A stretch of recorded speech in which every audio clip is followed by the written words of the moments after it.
So we've had the MG Comet EV in our long-term fleet for over 6 months now, and this is where we'll tell you what's good about this vehicle and what's not. And does it really make sense for you to go ahead and buy this as your primary urban car or maybe a secondary urban car? So sit back and enjoy as we tell you what's good and what's not about the MG Comet.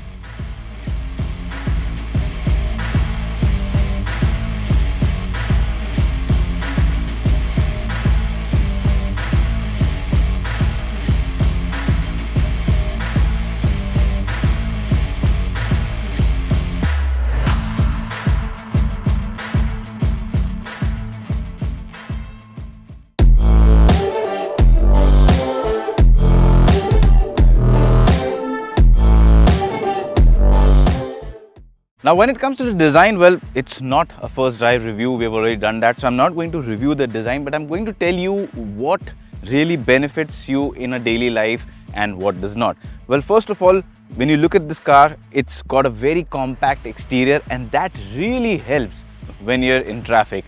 So maneuvering this into small gaps, parking in and out of tight spaces, it's a breeze with this car. Also, because you've got very good visibility from the car inside, driving this is a breeze. So its purpose as an urban car, it fulfills it to the T.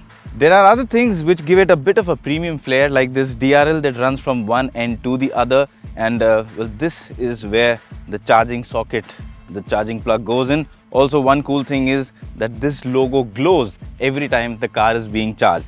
Also, the headlamps, again, for a car this small, you would expect it doesn't illuminate much, but actually the illumination is pretty good, better than many other small hatchbacks. So yes, overall, from an exterior perspective, I think it's a great car to have in traffic. Things that could have been better, well, the quality of the chrome could have been better. A little over 6 months and we already have some rusting on it. So it's not something that you can't really get rid of. You can get it done, but within 6 months, I think it's too early for all these things to happen. But yeah, I mean, these are minor issues, but beyond that, great car. Life inside the MG Comet's cabin is a lot better and spacious than the exterior dimensions suggest. When you step inside the cabin, you instantly realize that there is a lot of space inside this car, in fact more than some of the larger hatchbacks. So yes, it's a very practical and usable car in terms of interior space. Also, not having a center console helps a lot. Not only does it give you more space, but if you're parking the car in a tight spot, can't get out from the driver's side, you can easily make your way through from the other side and enter from there as well. So fulfills its purpose as a nice urban car. Also, in terms of features, again, now what's good about the cabin is that the car is loaded with features. So unlike other small cars that we've seen in the past that are aimed at being good traffic tools, this one doesn't really compromise on features. So you have a nice complete integrated touchscreen and an instrument cluster here. The touchscreen works brilliantly well. It's got very good visibility under direct sunlight, and it's got Android Auto, Apple Carplay. It's a connected car, so you get all connected features wherein you can do a lot of stuff and access a lot of information using your smartphone. So that is also there.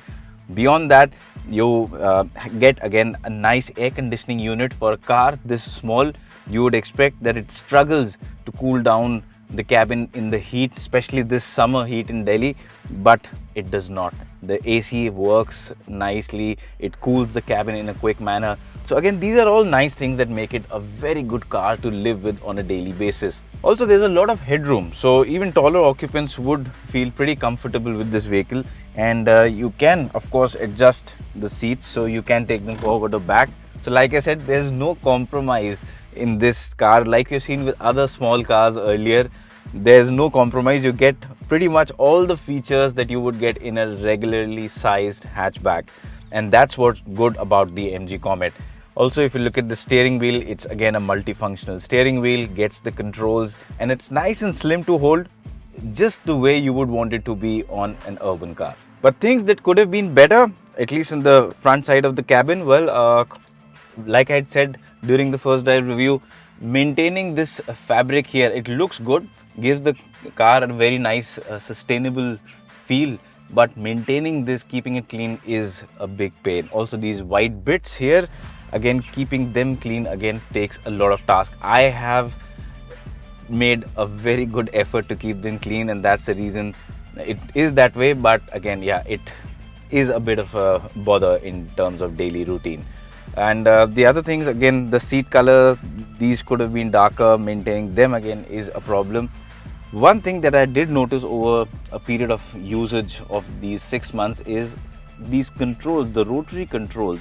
So the black plastic inside already has cracked in 2 of these controls. Now it's a brand new car that we have driven for just over 6 months, but there are cracks that have already appeared here.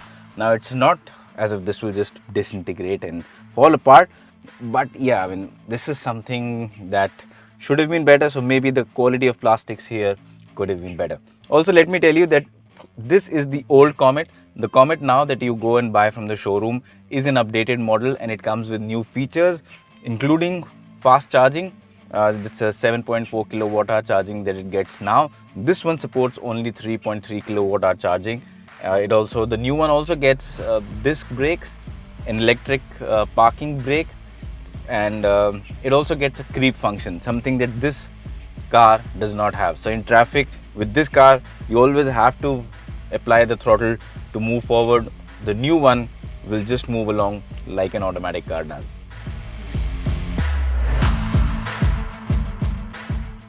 Now let's have a look at the rear seat. Now a lot of you would think that this isn't spacious in the rear, well maybe just at the front, but it does not have rear space, right?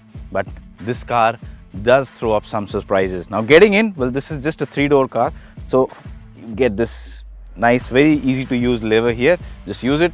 The seat folds forward,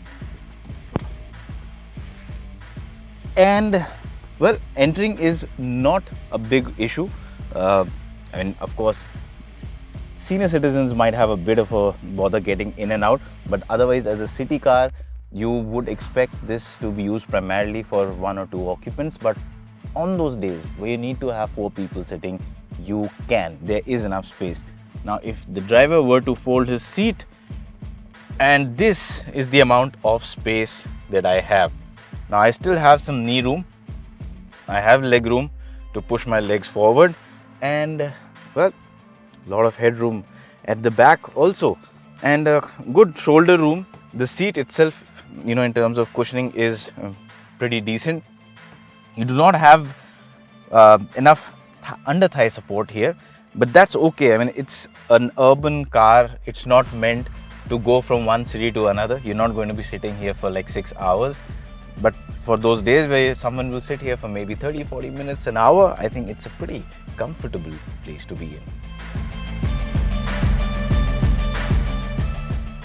And boot space, well, for a small car, it's got a decent amount of boot space. Of course, it doesn't have a full-size boot, but enough to have the charger cable and a few small boxes in. But on those days where you need some more space, you always have the option of just pulling these straps and folding down the seats, and then you have a lot of space to put large cartons or large objects.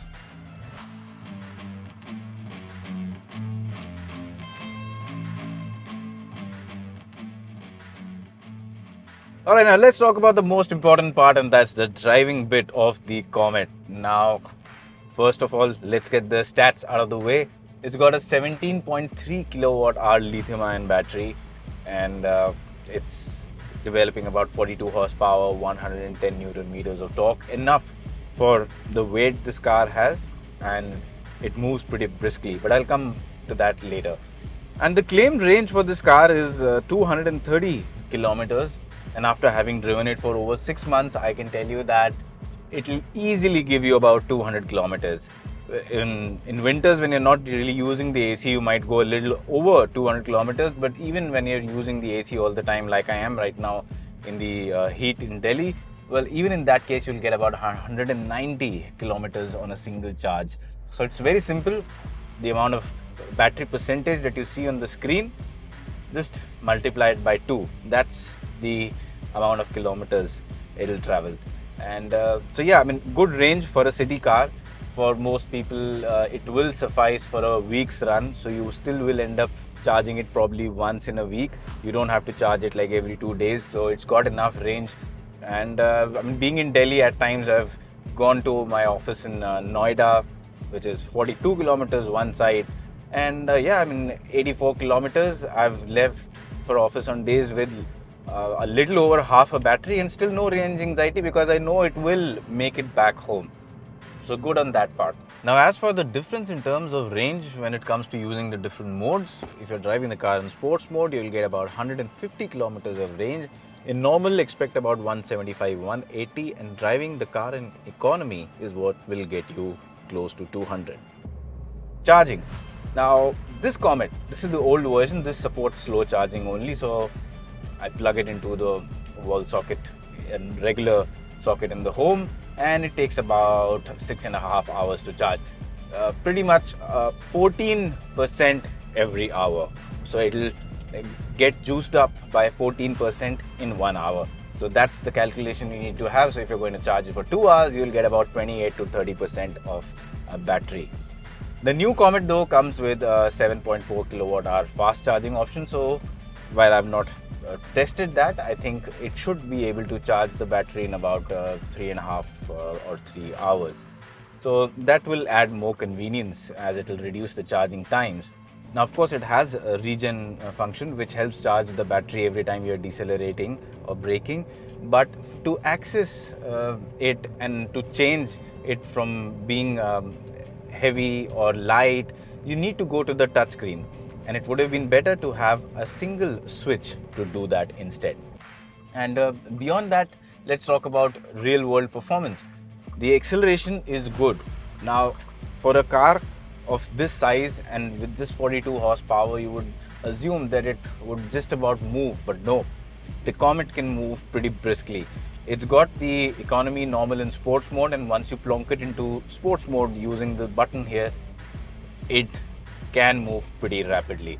Because it's electric, the torque is at your disposal from the word go. So in traffic, darting in and out of those gaps is very easy in this car because it's small. So it's like almost driving a go-kart with a higher center of gravity. But yeah, it's effortless to drive in traffic because of the kind of torque it has. And when it comes to speed, you know, if you think when you're driving in large cities such as Delhi or Mumbai, a lot of times within your city commute, you have to use expressways. You have to go through national highways. Even on those roads, it can go up to the speed limit. So if you've got a speed limit of 80, it can touch 80 effortlessly. It can go beyond 100 kilometers an hour if that's your concern. So yes, from a driving perspective, it does not feel underpowered and it does not feel out of its place on the road. You will not be causing a problem to anyone else by going too slow in the Comet. Another thing that I would really like to add here is that over the period of these 6 months, there have been a few instances where it's rained pretty heavily and there has been a lot of water logging, but the Comet made through that with ease. No problem to the battery, not at that time, not after as well. No issues, no electrical issues at all. So clearly, the battery protection, the sealing, all of that has been done very well. So that's again a good thing to know. It's a comforting thing to know that, yeah, the battery pack is very safe. Now, what about handling? Well, it's a city car. You don't expect it to be sporty. And also remember, it comes with small wheels. Now, while these wheels make it very easy to get in and out of tight spaces, and they aid maneuverability, they aid range, they also limit handling. So Comet is not a car on which you want to go around corners too fast. Now, please keep in mind that when I say this, it doesn't mean that it cannot handle city speeds. You can go around at city speeds with ease. So yeah, if you're going around a corner at, say, a wide corner, 40-50 kilometers, it will take it, but there's a lot of body roll because the center of gravity is quite high. So there will be a lot of vertical movement, which isn't really comfortable for most people. And also, it's not the purpose of the car. But beyond that, straight line stability is good. And even if you're uh, braking hard from say a speed of 60 to 70 kilometers, which we have done a lot in the last few months, well, I can tell you that the stopping is very reassuring. The braking power is good. The vehicle does not weave. It does not lose its stability under hard braking, and the new Comet now comes with disc brakes, so it should be even better than the one that I'm driving. Now, one thing that you need to be careful about with the Comet is while going over speed bumps or potholes, and that is due to its small wheels. Now, what would feel like a normal pothole on a regular car would feel a lot worse on the Comet, and that's because of the limitation of the small wheel size. So you just need to ensure that you go a bit slower than normal through bad roads, but beyond that, as far as ground clearance is concerned, it's not a problem at all with the Comet. So now that I've told you all that's good about the driving part in the Comet, let me tell you what could have been better. Now, first of all, this Comet did not have a fast charging option, but now the Comet has been updated with the fast charging option, which I mentioned earlier. The one thing that I really felt could have been better in this car was having the crawl or creep function, which you get in an automatic car. Now, this one does not have it, but thankfully the new one gets it. So it should be better in traffic. You do not have to constantly use the throttle to move forward. And beyond that, of course, like I said earlier, the new Comet has now been updated, so it also gets disc brakes, it gets electric parking brake, it gets folding ORVMs. All of that stuff has been added. So now, of course, the Comet that you'll go ahead and buy is a lot better, offers even better value for money. But that's pretty much about it. There's not much that I can wrong in this car. In fact, when you look at it from the perspective of being true to its purpose, I think this is one of the best cars in the country today. It set out to be a car that gives you smarter mobility, a better mobility, a more efficient form of mobility, and this does that to the T. It is compact, easy to drive. I mean, just the steering, when you drive it in the city, it's so light. It's unbelievably light and easy. But it weighs up when you drive it at speeds. It weighs up decently. So it manages the best of both worlds. And, it's easy to drive. It has all the features. So despite being in a small car, you do not compromise on features. It's connected. It has a lot of space. And it's very cheap to run. I mean, look at the cost that I'm paying. Now in Delhi, I'm paying about 7 rupees for 1 unit of electricity, or 1 kilowatt hour as it's called technically. And for charging this completely, I need about 17 kilowatt hours, which means 17 into 7, it's 119. It comes out to the total figure. So 120 rupees is all that it costs to run this car for 200 kilometers. That's like, what about just over 1 rupee per kilometer? That's the running cost that you pay for the Comet. Compare it to any petrol or diesel car, the most fuel efficient ones, they're nowhere even close. So while you do end up paying about 10 lakh rupees for this car, which is the top version, just imagine the kind of savings you'll make on fuel bills. So it's easy to recover those as well over a longer period of time, of course. And hence I say, like I said earlier, it is a car that is very true to its purpose. And I think this is one of the best urban mobility vehicles that you can buy in the country right now. In fact, there's nothing like it on sale, so it does not have any rival. So if you're out in the market and looking for your second or third car, maybe you want to get a nice trendy car for your kid who wants to go to college, or you want a car to go to office, you already have a large luxury car or an SUV, but it's just too painful to drive it in traffic every day. Well, then the Comet truly does justice to that purpose and requirement. It's a brilliant car to have in the city, and it pretty much gives you everything that you need. The prices, well, there are different variants of it. You can see those prices on the screen right now, and for each and every variant, I think the MG Comet offers exceptional value for money. Yes, there are a few issues which I highlighted in the video earlier, like with the quality of the chrome polish used or the plastics, some of the plastics inside. But these are all issues that are being addressed by MG, like MG made an update to the Comet, so I'm sure these updates also will be brought in at some point of time. But overall, the MG Comet is a car unlike anything else, and that is its USP, and it's a brilliant vehicle to have. I'm very happy with this, and if only I was out in the market looking for a second or a third car, I would very happily go ahead and buy the MG Comet. If you're liking this video, then please hit that subscribe button, press that little bell icon so that our videos can reach you directly, and share it as well.